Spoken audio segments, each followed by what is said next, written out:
The cave update is just around the corner, and since it's right around the corner, I thought it would be the perfect time to start out with some epic build hacks that can help you get prepared for the cave update. My name is Graffiti, and with that being said, let's just go over what we are going to be doing for this video. We're going to be going over a couple of the new blocks and different ways to use them and stuff like that. But also, we're going to be splitting all the build designs in this video into 3 separate videos most likely. So if you guys want to see more build hacks like this, make sure you hit that subscribe button. And with that being said, let's get started. Starting off with the cauldron. So the cauldron was pretty much revamped and it has got a couple of changes now. You can now put lava in cauldrons, which is very cool, because that means now you can make a proper blacksmithing cave slash area if you wanted to. You can make the cauldrons represent molten metal coming out of a lava pit or something similar, and they look really cool, especially because they can be suspended by chains. But of course, that's not the only thing that the cauldron can store inside. Powdered snow can be stored inside it as well, and come to think of it, it kind of looks like milk. So if you do something similar to this by putting a campfire underneath it and hanging it by a chain with some powdered snow in it, then it'll pretty much look like you're boiling milk. I can see that this will be very useful for medieval style builds. Next up, we have the lightning rod. So this right here is a grandfather clock which uses the lightning rod as a pendulum. I'm sure most of you guys already know this, so we're just going to brush over this quickly. Just have a block behind it, then put the lightning rod in a downward facing position and put a slab here, a stair there with a clock in an item frame and trapdoors on either sides, and it is done.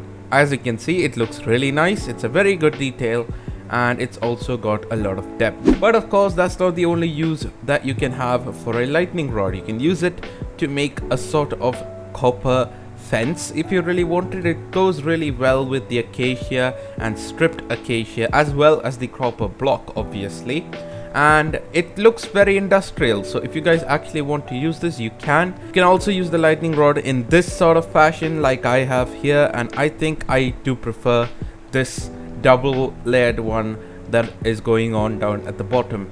It looks really nice and it looks very even, unlike these ones on top.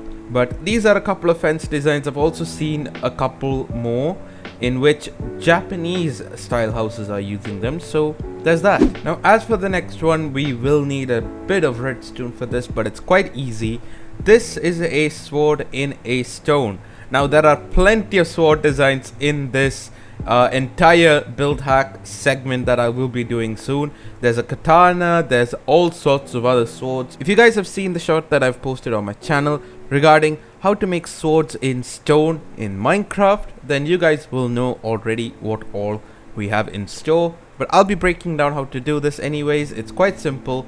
All you need is an armor stand, place it down, get a gravity affected block, or well, it doesn't actually have to be gravity affected, but I prefer doing it that way because it's easier. Then what you want to do is place down a lightning rod facing downwards like so, and then you want to take out your piston, make it face downwards like that, and then do this and do this one more time, and it should pretty much go in place like so. So this is a very simple technique and it really works. As you can see, it looks like a broadsword and I really like it. It's a very nice little touch. Now if you're going to do this with a solid block such as an actual stone block, you're gonna have to push in the stone into the armor stand before pushing in the lightning rod. But yeah, with that being said, let's move on. I'm sorry to stop you right there, but if you guys are enjoying this, a sub to the channel would be splendid. The reason I'm saying this is because 99% of you are not actually subscribed. So if you guys could subscribe, that would mean the world to me. But with that being said, let's continue. You can also use lightning rods to pretty much be the support for swings, and I think they look really nice, but I usually prefer using chains because it looks way nicer. Alternatively, if you really didn't want to use the lightning rod all the way down, you can also swap it out and have it be like the metal bolt that is tied up to the tree. So if you're using a modern build or something of that sort, you can actually have a lightning rod there to like make it look like it's very sturdy and very much not going to fall off, because you don't want to break your back while you're on a swing. Now there are a couple more lightning rod designs, but we are going to step away from that right now and move on to this right here. This is how to make weapons in Minecraft with lightning rods, and I think it's personally really cool. So here we have a spear which is being held by this wonderful little statue. Then we have a hammer, which I really like, a double-edged spear, I guess. Then we have a staff, a magic staff with a crystal-like thing on top. It's actually just a conduit. Now I thought this would be a really cool touch if people are building fantasy builds. Then you have a normal staff, which I guess is pretty useful because I've seen many people fight with it.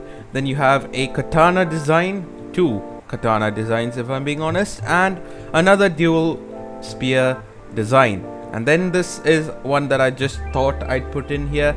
It's basically a very long katana, and I thought it just looked really nice. But anyways, let's move on to the next one, and that is candles. So you've already seen this, I am pretty sure. TNT and candles, they go really well together because they look like tiny little dynamite sticks, and it's pretty cool.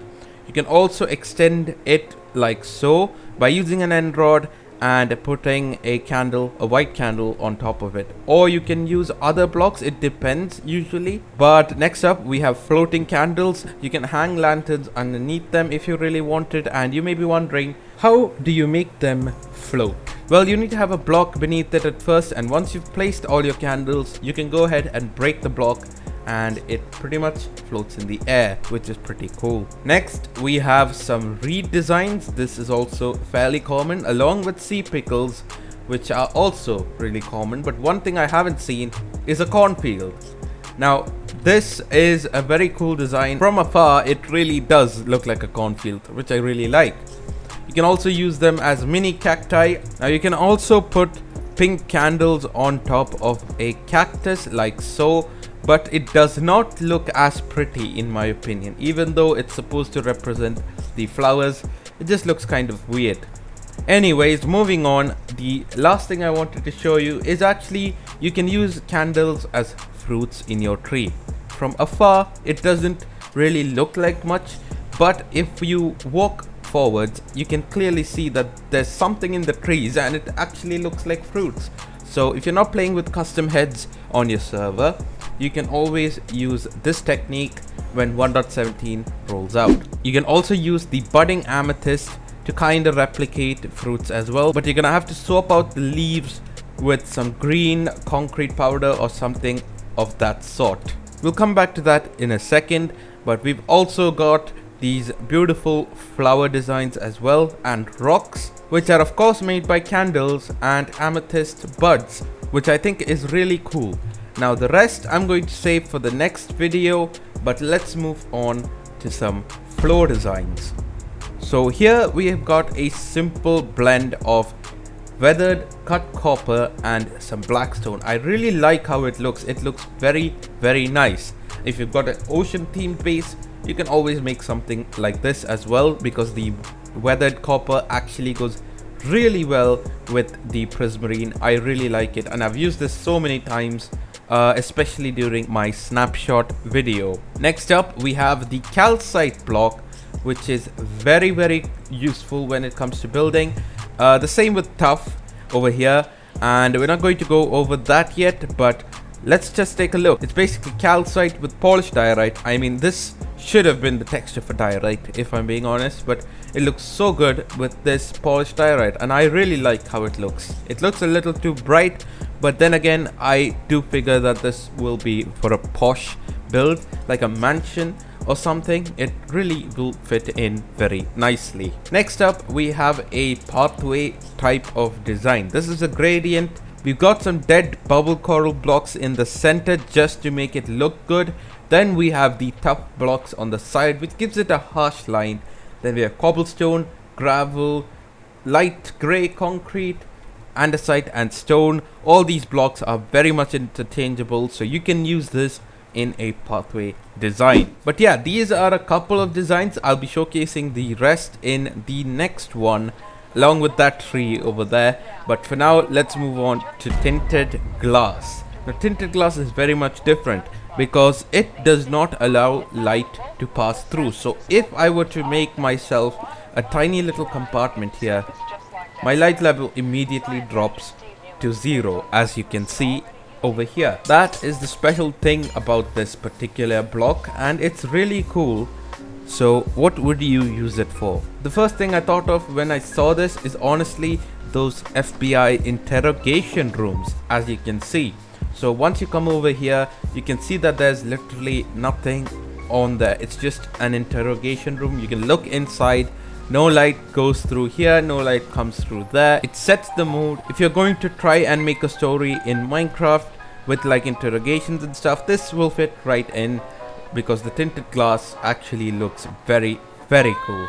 Now you can also use it to make lava look like oil. Now the texture for this thing had been changed, but from afar it does look like oil because the light is not coming through, and the orange color of the lava is pretty much gone. And I think that is a really nice way to go because it helps us make more industrial builds in Minecraft. Now next up we have the amethyst blocks. These are the amethyst geodes. They are a very cool block and I really like using them. First off, you can use them as crystals. If you're making a fantasy style build, you can have these crystals just lined up here along with custom crystals like that one over there. You can make a few of them just spiking out to make a custom biome, which is I think really cool. You can also make it so that it looks like it's a precious item which is kept inside a vault of some sort. I've done this trick before in the past, and I think it's a very, very, tiny detail that adds to the game. You can also use them for ceiling and wall designs. They are awfully bright, but they kind of, look kind of funky if I'm being honest. And finally, you can use them as lily pads. Now this is something that I really like doing ever since I figured out that warped trapdoors could be used as a sort of base. I have been using this trick for a while. Now you can put coral on top of this, but I suggest doing this because it looks way better and it looks really nice. The purple gives it a really nice touch and it's actually the color of a proper lily. So that is a very, very nice little touch in my opinion, and if you guys want to use this, go right ahead. It's quite simple. All you need to do is make sure that you've got your trapdoor placed down in the layer between the water. As you can see, it is in the water, and then just put the amethyst bud by shifting down.